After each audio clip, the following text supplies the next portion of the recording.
Emmanuel, on Bonjour. est ravis de t'accueillir. Merci. Pas besoin de te Pardon de présenter. vous avoir fait un tout petit peu attendre, mais voilà. C'est comme ça. Je Je dis, ce qui compte, c'est que tu sois là parmi nous aujourd'hui. Pas besoin de te présenter. Emmanuel Chin, créateur, pardon si je le redis, tout le monde le sait, mais j'ai envie de le dire quand même parce que j'ai toujours adoré cette émission, de Capital. Point marrant et qui aura un sens pour tout à l'heure, c'est que mes gamins qui ont 10 et 12 ans aiment Capital. C'est rigolo quand même. Formidable. Ils ne le Aujourd'hui, connaissent pas, mais ils adorent Capital. voilà. Non, mais tu verras pourquoi je dis ça après. Capital, c'était il y a 30 ans. Il y a 18 ans, pardon de dire le nombre des années, c'était la création d'Éléphant. Aujourd'hui, c'est le premier groupe indépendant audiovisuel, des super docs, super magazines. Vous êtes leader tous les dimanches soirs avec 7 à 8, que vous avez créé il y a 7 ou 8 ans. Que nous avons créé au début d'Éléphant, donc il y a 18 ans. Voilà. Ça Alors, va vite. présente-nous Éléphant. Éléphant, c'est un producteur de télévision. Donc nous fabriquons des programmes pour toutes les chaînes de télévision.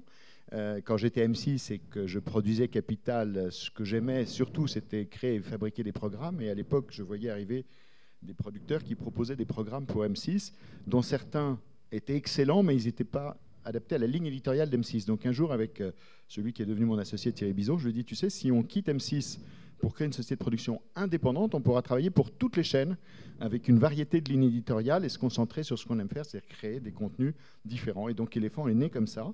Nous produisons beaucoup de magazines.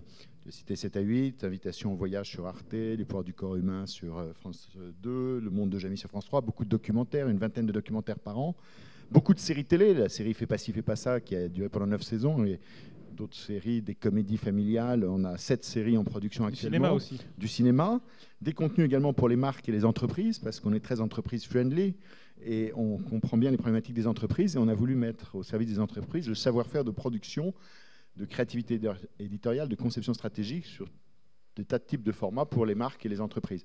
Donc c'est très diversifié. C'est un groupe qui s'est construit aussi sur un modèle entrepreneurial, puisque nous avons associé les producteurs au capital des filiales que nous avons créées, ce qui fait qu'en 18 ans, effectivement, il y a eu une croissance continue d'une activité qui est faite d'Éléphant, je pense aujourd'hui le premier groupe de production télé indépendant en France, avec une diversité de genres importants, en travaillant pour toutes les chaînes de télévision. C'est combien de collaborateurs? C'est 150 collaborateurs à peu près. Plus de 80 millions d'euros. Et voilà, et effectivement, ça doit faire entre 85 et 100 millions d'euros de chiffre d'affaires l'année prochaine, 100 millions à peu près.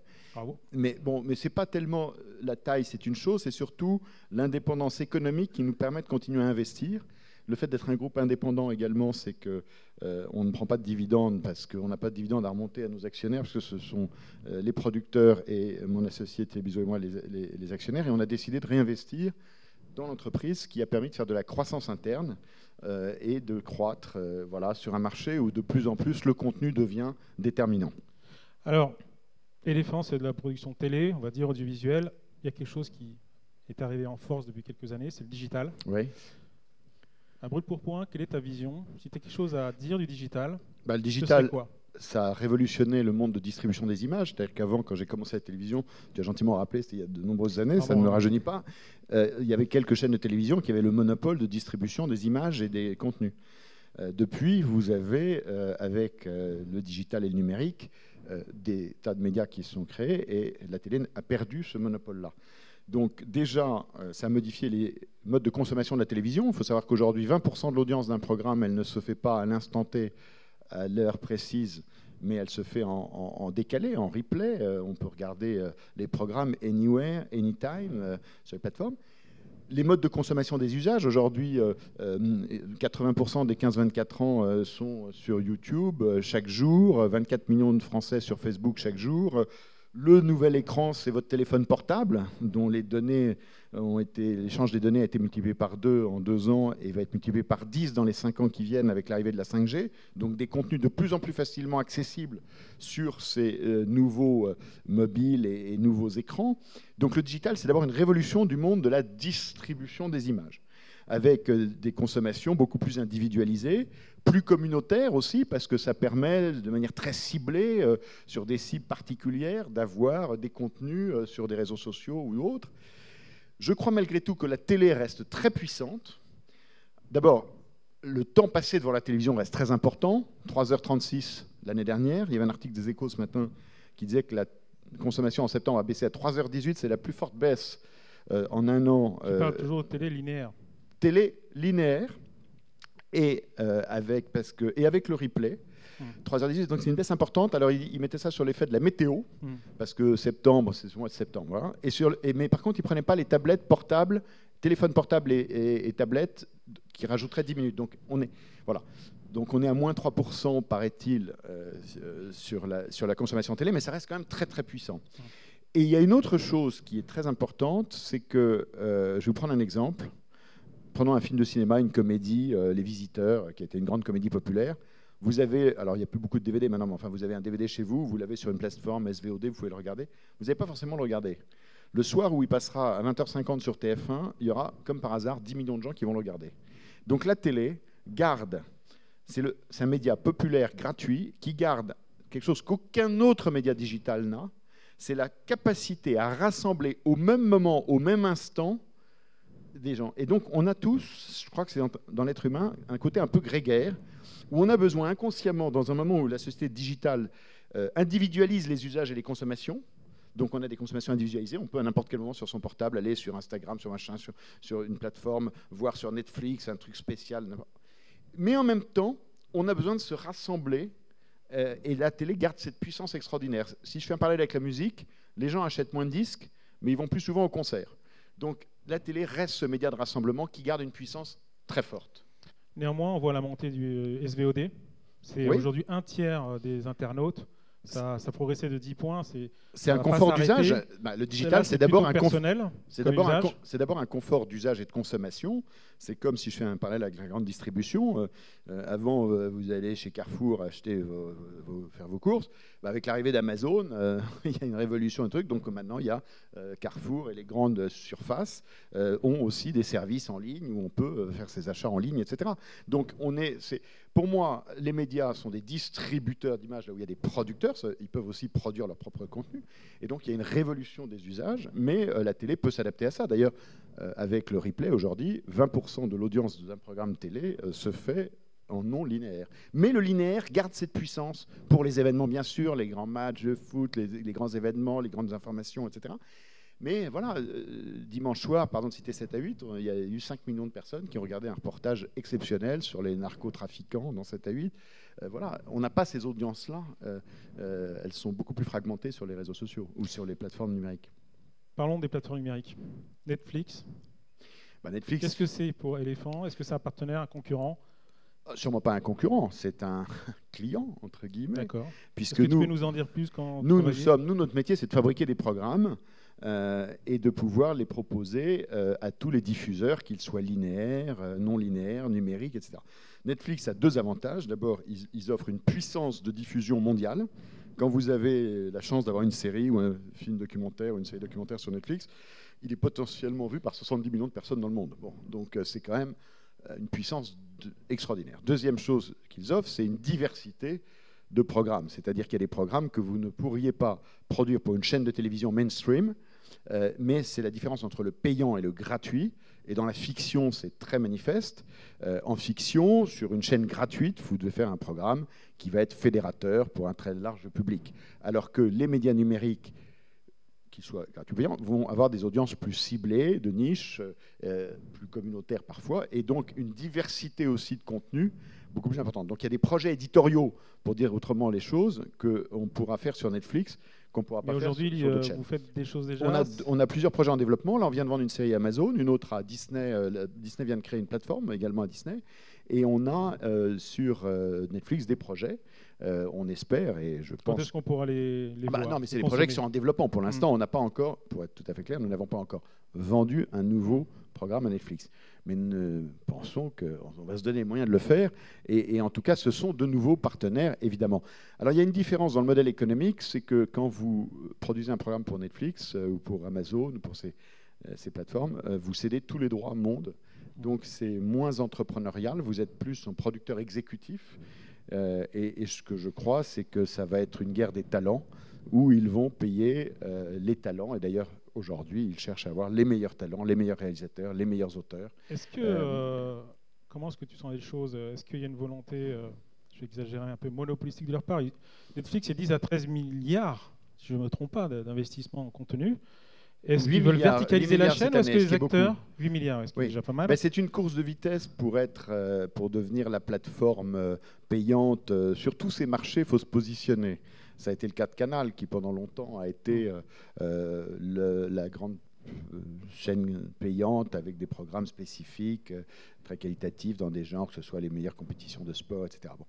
Donc aujourd'hui, sur un marché qui était français, bon, et qui a été et dont le modèle a été complètement disrupté par l'arrivée à la fois de Netflix et de beIN Sport et de toutes ces plateformes numériques qui apportent du payant de ça. Donc après, c'est une course de vitesse. Netflix, ils ont été très audacieux, ils ont été les premiers avec un modèle, avec une très grande qualité d'exécution. C'est vrai que l'usage, parce qu'il ne faut jamais oublier aussi que la diffusion, c'est pas mon métier. Mon métier, c'est de fabriquer, notre métier, c'est de fabriquer des programmes, mais le métier de diffuseur, c'est de pouvoir les recevoir dans de bonne qualité, sans que l'image saute. Bon, Netflix, pour ceux qui sont abonnés à Netflix, c'est un produit exceptionnellement qualitatif, à la fois dans la qualité de diffusion, dans la bande passante, enfin tout ça, dans les algorithmes, dans la qualité des séries, etc. Donc ils ont été les premiers avec un modèle où ils ont été très visionnaires sur ce modèle. Ils ont investi, c'est très entrepreneurial, c'est-à-dire qu'ils se sont dit on a une bonne idée, ils ont investi, ils ont été très qualitatifs et puis je crois que c'est un modèle très performant. Quand vous parlez avec les équipes de Netflix, ils ont un management qui est absolument incroyable. Voilà, c'est un modèle vraiment original. Et donc c'est une course de vitesse pour se référencer comme étant le number one. Et après, on sait toujours la prime du leader sur des marchés de ce type. Mais il y a des concurrents, parce qu'il y en a d'autres qui... Parce qu'aujourd'hui, effectivement, je dis souvent, les gens achètent moins de voitures et consomment plus de séries et de contenu. On est rentré dans l'ère du contenu qui est devenue vraiment très importante. Et donc, ce marché du contenu est très porteur, donc avec des nouveaux distributeurs de contenu mondiaux, locaux, gratuits, numériques, payants, eh bien, il y a un accès au mode de diffusion de plus en plus important. Donc, je ne pense pas non plus qu'ils ne seront jamais en monopole, parce qu'on a la chance d'être dans un marché ouvert, concurrentiel. Il y a Amazon qui arrive. Quand je parle de monopole, voilà, c'était vis-à-vis d'acteurs, de producteurs indépendants. Après, il y a un sujet qui est moins notre sujet. J'aurais dû dire verticalisation. Parce que l'exception, la réglementation, c'est qu'il faut que toutes ces grandes entreprises puissent avoir les mêmes règles que les chaînes de télévision aujourd'hui en France. Ce qui n'est pas forcément Ce qui n'est pas le cas, mais là, c'est au pouvoir politique d'harmoniser ça. Le SPECT qui a rendu possible cette réunion sert aussi à ça. C'est votre syndicat. Je remercie Vincent qui est dans la salle de ça. Vous avez un fonctionnement entrepreneurial, donc vous êtes agile, donc vous avez des initiatives dans le digital. Je pense à Monkey, qui est une initiative pour les millennials. On avait reçu l'année dernière Brut. Oui. Et puis une alliance avec Webedia. Il y a des gens de Webedia dans la salle. Oui. Est-ce que qu'est-ce qui se passe depuis ces lancements? Qu'est-ce que tu as appris et où est-ce que ça en est? Alors Monkey, c'est une idée très simple, c'est qu'avec ces nouveaux médias digitaux, on a fait un pari en se disant que nous, notre métier, c'est de produire encore une fois des programmes, des contenus, des images. On le fait essentiellement pour la télévision. Et c'est vrai que le succès de Brut nous a interrogés en se disant, est-ce qu'il n'y a pas une place de marché? Là, on est marketing mix, donc je pense aussi en positionnement, pour positionner quelque chose de très différent de Brut, mais qui corresponde à une attente potentielle du marché, notamment pour les jeunes générations qui vont moins sur la télévision, qui sont beaucoup sur les réseaux sociaux. Et on a une idée très simple qui correspond assez à l'ADN d'Éléphant, qui est de faire des programmes souvent où on informe sans s'ennuyer, de manière ludique, accessible.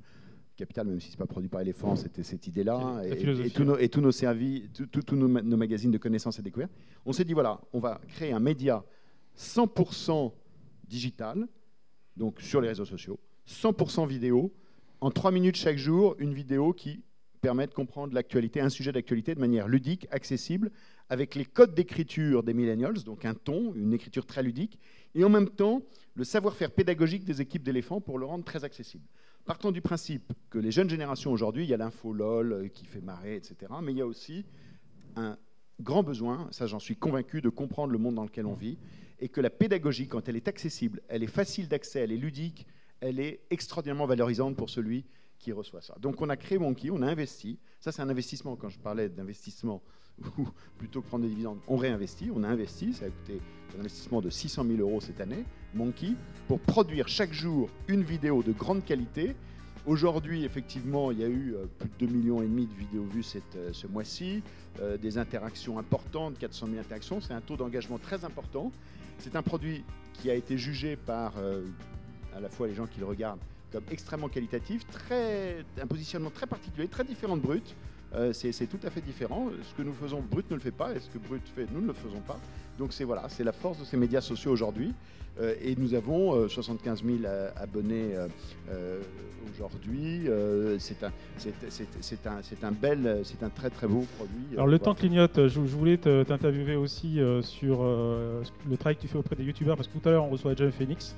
Ouais. Et je vais poser une question à John Phoenix que je vais te poser aussi. Aujourd'hui, qu'est-ce qu'un bon contenu? Ça sera le mot de conclusion.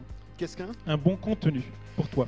Alors, un bon contenu, c'est un contenu... moi, je pense qu'aujourd'hui, il y a deux marchés. Il y a le marché premium de qualité et il y a le marché low cost qui permet à des nouveaux entrants, notamment les youtubeurs qui sont très talentueux, d'entrer.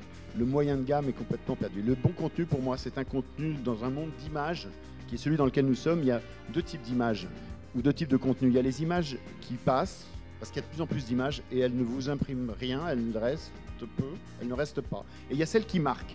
Et dans celles qui marquent, il y a celles qui vont vous abaisser un peu de trash TV, etc. et celles qui vont vous élever. Le bon contenu pour nous chez Elephant et ce que nous voulons défendre, c'est un contenu qui vous élève, qui vous touche, qui vous divertit, qui vous informe, qui vous apprend des choses, qui vous fait réfléchir. Et ce contenu-là, moi je suis convaincu d'une chose, c'est qu'on va rentrer dans un monde où la qualité va être de plus en plus importante. Et c'est vraiment l'exigence d'avoir des contenus de très grande qualité. Je fais confiance aux téléspectateurs, je sais que le téléspectateur et l'audience, elle est toujours forte quand vous avez un contenu de qualité qui fait appel à l'intelligence, à l'émotion, à la réflexion des téléspectateurs. Voilà, pour moi un bon contenu c'est ça. Alors maintenant il y a tellement de formes parce que la télévision est très riche et d'ailleurs on a une télévision de qualité en France comparé à beaucoup d'autres pays. C'est le mot de la fin. Merci infiniment. Merci. Un grand merci, un grand applaudissement à Manuel qui s'est prêté au jeu.